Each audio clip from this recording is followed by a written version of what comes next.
আসসালামু আলাইকুম। কেমন আছেন আপনারা? আশা করি সবাই ভালো আছেন। তো আজ আবার একটা রেসিপি নিয়ে চলে এসেছি। আজ আমি বানাবো মটন কষা। তো এখানে আমি মটনগুলো নিয়ে নিয়েছি 1 কিলোর মতো। ভালো করে ধুয়ে পরিষ্কার করে নিয়েছি। তো আজ আমি এর মধ্যে কোনো মশলা মাখাবো না। তো চলুন আমরা রান্নাটা শুরু করি। এখানে কড়াই খুব ভালোভাবে গরম করে নিয়েছি। দিয়ে দেবো সর্ষের তেল। ফোড়নে দিয়ে দেবো গোটা গরম মশলা, একটা কালো এলাচ, দিয়ে দেবো পেঁয়াজ কুচি, দিয়ে দেবো গোটা রসুন। গোটা রসুন আর পেঁয়াজ আমি একসঙ্গে একদম বাদামি কালার করে নেব।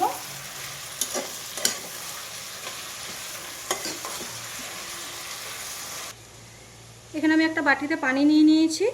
গুঁড়ো মশলাগুলো একটু ভিজিয়ে রাখবো। দিয়ে দেবো নুন, হলুদ গুঁড়ো, লঙ্কার গুঁড়ো, ধনে গুঁড়ো, ভাজা গোলমরিচ গুঁড়ো, কালারের জন্য দিয়ে দেবো কাশ্মীরি লঙ্কার গুঁড়ো। মশলাটা আমি ভালোভাবে গুলে নেব।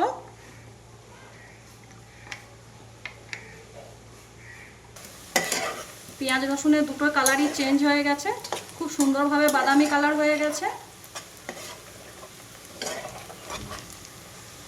দিয়ে দেবো আদা রসুন বাটা।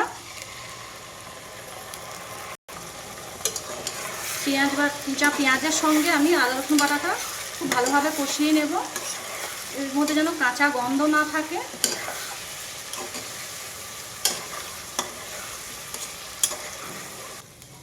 তো এই দেখুন পেঁয়াজের সঙ্গে আমি আদা রসুন একদম ভাজা ভাজা করে নিয়েছি। দিয়ে দেবো ধুয়ে রাখা খাসির মাংস, দিয়ে দেবো ভিজিয়ে রাখা গুঁড়ো মশলা। সব মশলার সঙ্গে মটন আমি খুব ভালোভাবে কষিয়ে নেব।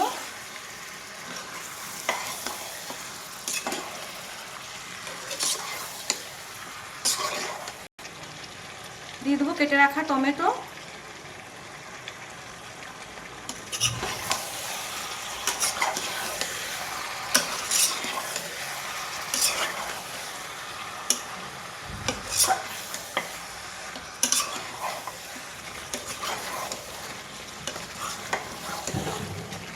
মটনটা আমি এবার ঢাকা দিয়ে ভালোভাবে কষিয়ে নেব।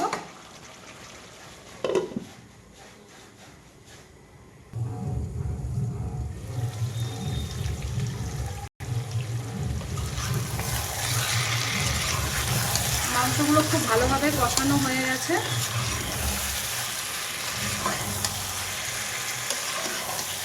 এই দেখুন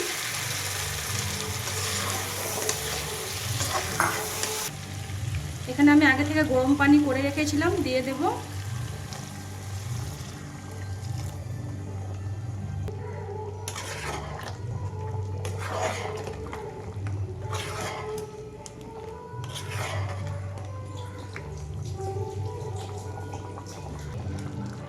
আবার ঢাকা দিয়ে আমি ভালোভাবে রান্না করে নেব।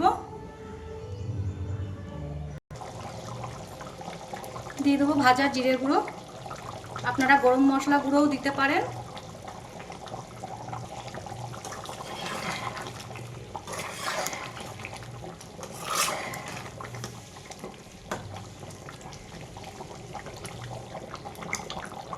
আবার ঢাকা দিয়ে আমি 5 মিনিটের মতো রান্না করে নেব।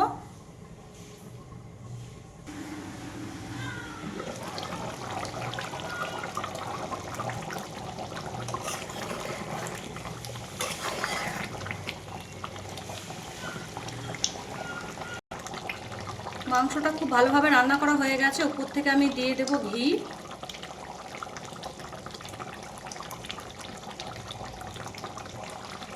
দিয়ে দেবো ধনে পাতা কুচি।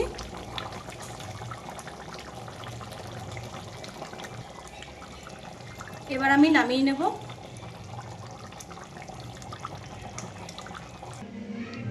তো এই হচ্ছে মটন কষার ফাইনাল লুক।